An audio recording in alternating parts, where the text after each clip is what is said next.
Hi everyone, welcome to Sleepy Classes. स्वागत है आप सबका प्रीमिक्स में।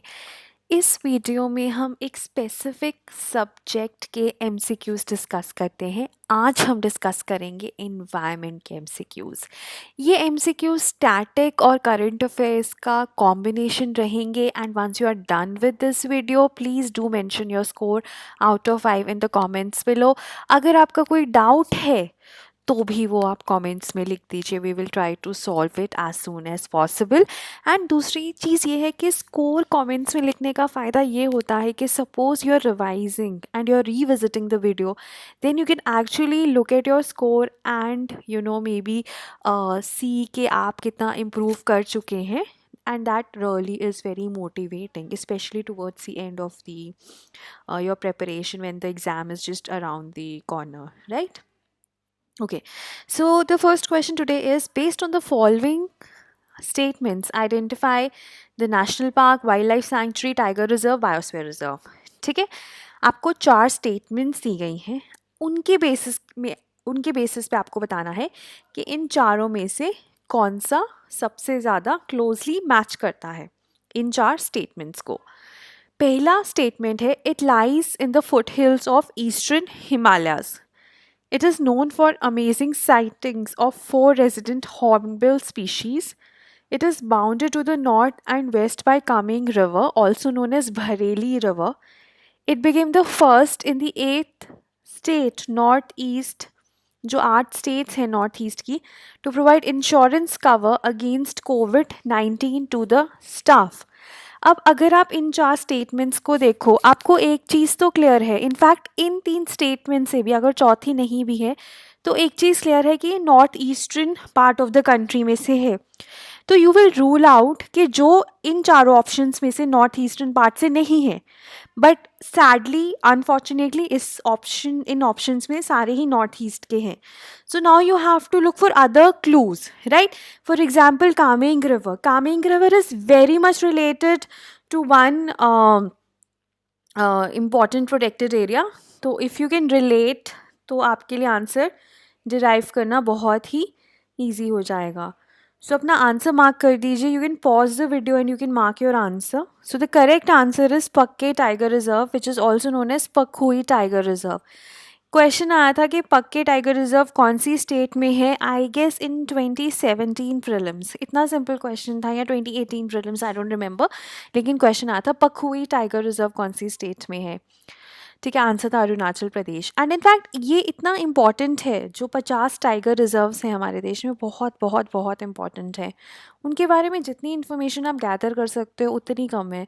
अब 50 के बारे में इन्फॉर्मेशन गैदर करना थोड़ा तो मुश्किल है, तो जो न्यूज़ में रहता है उसके बारे में हम गैदर करते रहें तो काफ़ी ईजी हो जाती है हमारी लाइफ.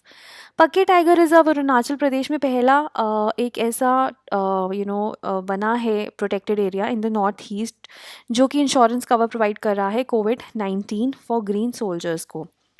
अब ये ईस्ट कामेंग डिस्ट्रिक्ट में लोकेटेड है. ठीक है, तो ये जो ईस्ट कामेंग डिस्ट्रिक्ट है ना ऑफ अरुणाचल प्रदेश, इससे आप पता कर सकते हो, कामेंग रिवर से पता कर सकते हो कि ये पखुई है. ईस्टर्न हिमालयाज के फुट हिल्स में है ये.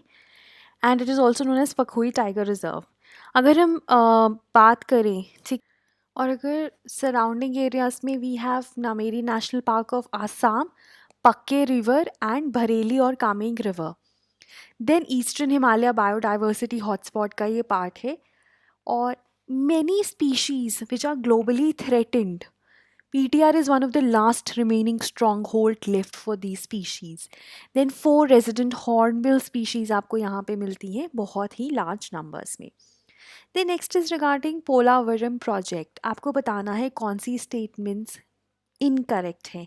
पहली statement है, the dam is built across Godavari river in Telangana. Its reservoir spreads in part of Chhattisgarh and Odisha also. So again you can pause the video and mark your answers. The correct answer is, see, the first statement is wrong because it is built over Godavari river, that is correct, but Andhra Pradesh, not in Telangana. And it is also spread over Chhattisgarh and Odisha. तो one जो statement है वो incorrect है और आपको incorrect ही बतानी है, तो correct answer is one only, that is A. So अगर हम पोलावरम प्रोजेक्ट की बात करें, right, so Andhra Pradesh government is planning to complete the Polavaram project by 2022।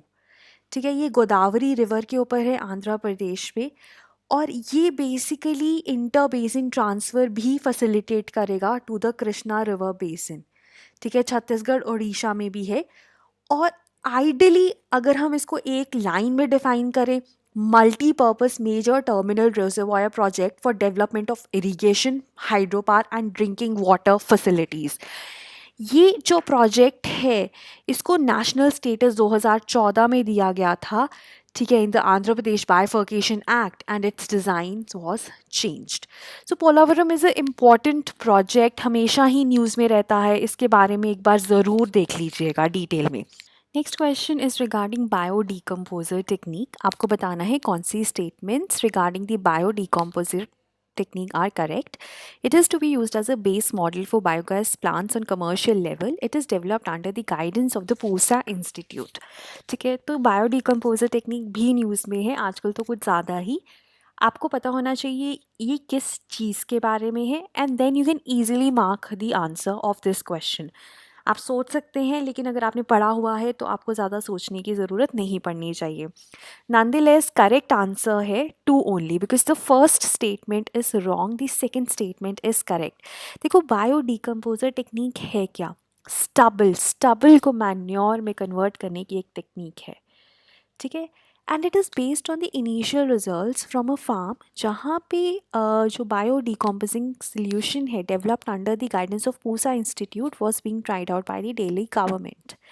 ठीक है, अब ये जो दिल्ली गवर्नमेंट है ये इसको as an alternative supreme court में प्रेजेंट करेगी, क्योंकि ये इफ़ेक्टिव भी है, स्टबल को मैन्योर में कन्वर्ट भी कर सकता है, और कॉस्ट भी इतनी ज़्यादा नहीं है।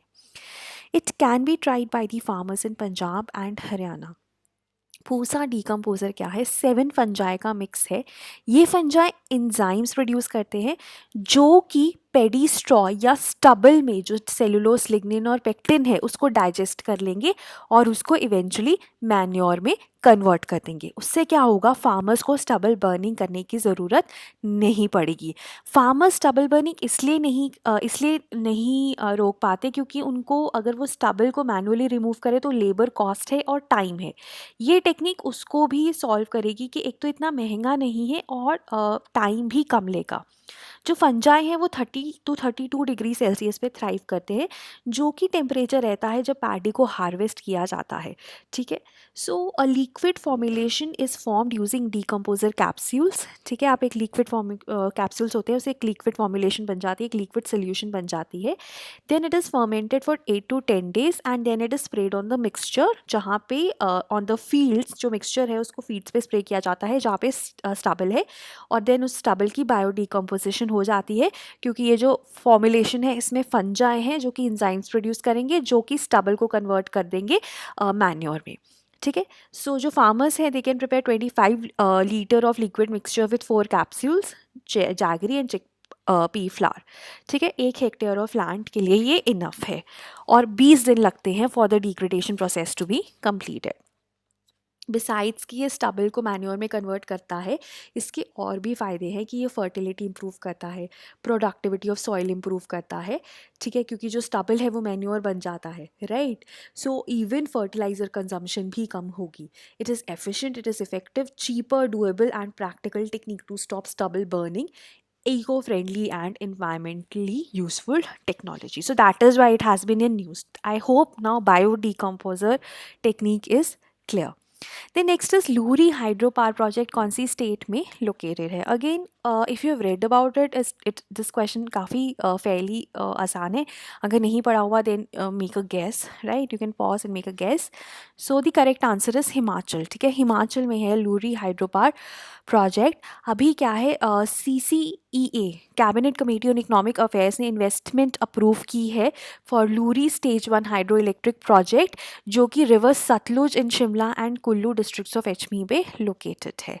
ठीक है, so investment of 1800 crore has been approved, right, and it will generate 758 million units of electricity annually, or it will be commissioned within a span of 62 months, right?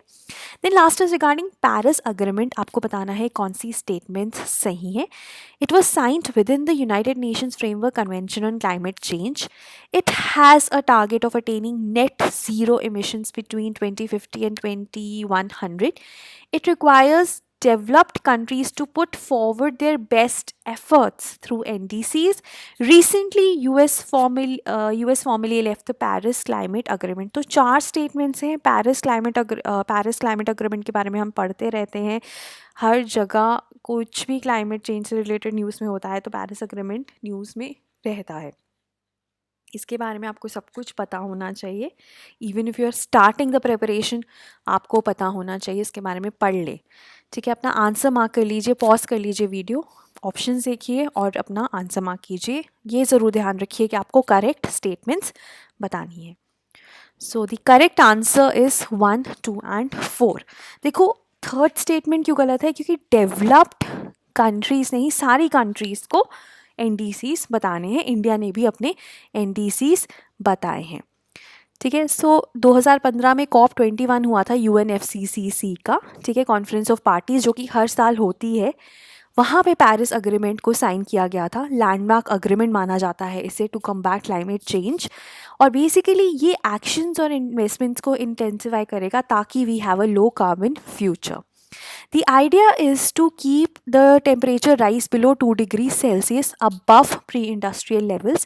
जितना भी हमारा टेम्परेचर एवरेज टेम्परेचर था planet का जो कि pre industrial times में, उससे सिर्फ 2 डिग्री सेल्सियस ही ज़्यादा तक हम रोकना चाहते हैं. और कोशिश ये करेंगे कि 1.5 डिग्रीज तक ही रोक दें, कि 2 तक भी ना रुकना पड़े. लेकिन जो स्टडीज़ हैं, जो प्रैक्टिकल स्टडीज़ की जाती हैं, वो ये कहती हैं कि 3 से 4 डिग्रीज तो इनएविटेबल है अगर हम पेरिस अग्रीमेंट में जो भी प्लेजेस हैं वो सारी इम्प्लीमेंट होती हैं तो. जबकि अभी उनके इम्प्लीमेंट होने पे ही क्वेश्चन है, तो 2 डिग्रीज तो क्या ही है, 3-4 तो वैसे ही होगा. ठीक है, अगर पेरिस अग्रीमेंट भी इम्प्लीमेंट होता है तो भी 3-4 डिग्रीज होगा. तो ये जो है टारगेट्स ही बहुत ही ज़्यादा ऑप्टिमिस्टिक हैं. It also aims to increase the ability of countries to deal with the impacts of climate change. कि countries की भी ability बढ़े. ठीक है, उनके फाइनेंसेस भी उनको प्रोवाइड किए जाए. और ऑल पार्टीज़, ठीक है, सिर्फ डेवलप्ड कंट्रीज़ को नहीं, सारी पार्टीज़ को NDCs देने हैं. ठीक है, और इनफैक्ट इंडिया ने भी दिए हैं. उसके बाद हर 5 सालों में एक स्टॉक टेक होगा कि आपने कितना प्रोग्रेस किया और हम कहाँ पे हैं पेरिस अग्रीमेंट, क्या हम अचीव कर पाएंगे कि नहीं कर पाएंगे.